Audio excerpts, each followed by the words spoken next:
Moélie, Anjouan, Mayotte, Grande Comore, il est impératif, voire nécessaire que les 4 îles se réunissent, d'où la tenue ici à Bakou de cette conférence internationale sur l'occupation illégale de l'île comorienne des Comores, et à l'image de la cérémonie d'ouverture ce 2 septembre 2024. Ce deuxième et dernier jour est ponctué de plusieurs articulations avec notamment un accent particulier dans un premier temps sur l'histoire et les enjeux de la présence coloniale française aux Comores et à Mayotte précisément. Dans un second temps, l'événement majeur de cette conférence portera sur l'échange sur la question de l'île de Mayotte et le droit international, la position des organisations internationales. Et pour en parler, nous sommes aux côtés bien sûr de monsieur Kamak Saïdou, qui est avec nous du collectif de la Troisième Voie, présent ici à Bakou bien sûr pour cette édition, mais surtout pour cette conférence. Bonjour à vous et bienvenue. Bonjour à Foyo. Alors, qu'est-ce qui justifie votre présence ici à Bakou? Jusqu'ici, comment trouvez-vous l'engouement, mais surtout le déroulement de cette conférence consacrée bien sûr à l'occupation illégale de la France, ou du moins de Mayotte par la France? Effectivement, je suis à Bakou parce que je fais partie de la délégation comorienne qui représente plusieurs groupes. Personnellement, j'appartiens au collectif de la Troisième Voie, qui est une organisation de la société civile, mais il y a d'autres organisations de la société civile, comme le comité maoré, comme une autre organisation qui s'appelle Cediscom, qui est en France. Voilà, donc ça fait une vingtaine de personnes, mais il y a aussi des personnalités qui sont là. Alors, c'est un combat que nous menons depuis l'indépendance, pour essayer de conquérir le territoire comorien tel qu'il est reconnu par l'Organisation des Nations Unies, à travers les résolutions d'admission. Effectivement, depuis 1975, l'île de Mayotte reste aux mains de la France, qui, quelque part, ne reconnaît pas l'intégrité des Comores. Et c'est un combat qui dure depuis plus de 40 ans aujourd'hui.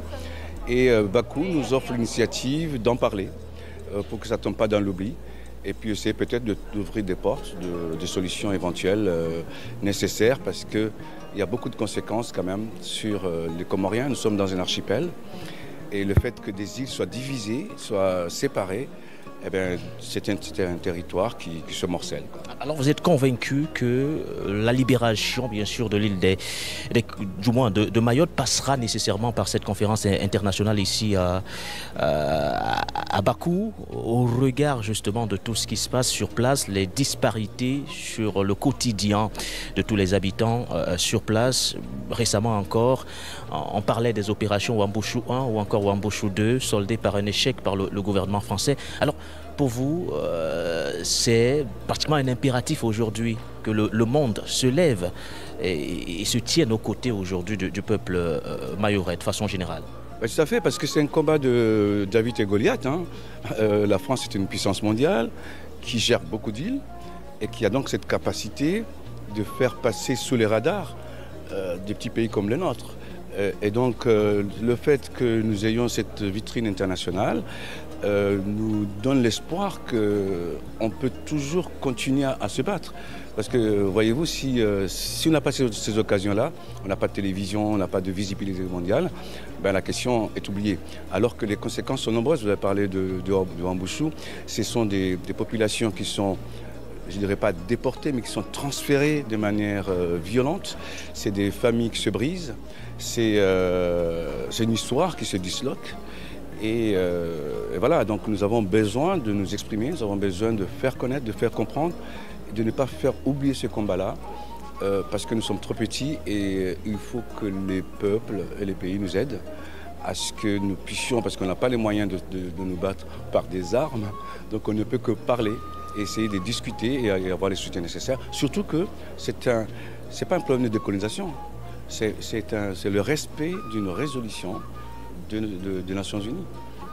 jusqu'ici, vous l'aurez donc compris, la France qui outrepasse et qui viole impunément le droit international et toutes les résolutions qui ont jusqu'ici été prises par les Nations Unies. Mayotte reste aujourd'hui illégalement occupée par la France, d'où donc l'enjeu de cette conférence internationale qui se tient ici à Bakou.